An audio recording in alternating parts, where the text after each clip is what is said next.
پانزەهەمین پیشانگای نێودەوڵەتی ئێران پلاست وەکو گەورەترین ڕووداوی بواری پلاستیک لە ئاسخۆڕەڵاتی ناوین لە تارانی پایتەخت بۆ ماوەی 4 ڕۆژ کرایەوە.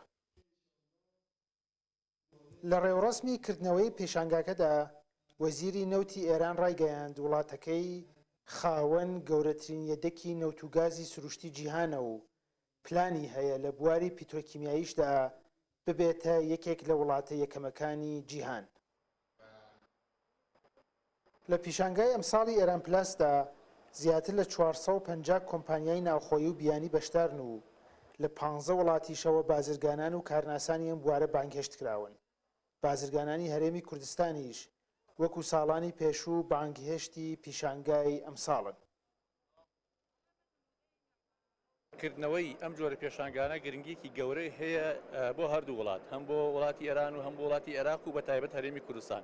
ئێستا چەندین کارخانە لە هەرێمی کوردستان کراوەتەوە کە لە بواری پلاستیکی ئایشەکەن مەوادی ئەوەلیان نییە و کردنەوەی پێشانگانە هەم بۆ دابینکردنی ئەو ئامێرانەی کە بۆ کارخانەکانی هەرێمی کوردستان ئینتاج ئەکا بەرهەم ئەهێنێ و هەم بۆ دابینکردنی ئەو ماوادانەی کە لە پترۆکیمیایەکانی ئێرانە بەردەستە و هەواڵەی کوردستان عێراق دەکرێت.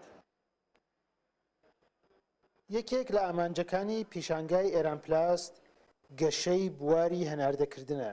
بەپێی ئامارەکان لە ئێستادا ئێران لە 30% بازاڕی پلاستیکی خۆرهەڵاتی ناوەڕاست و لە 30% بازاڕی جیهانی لەدەستایە.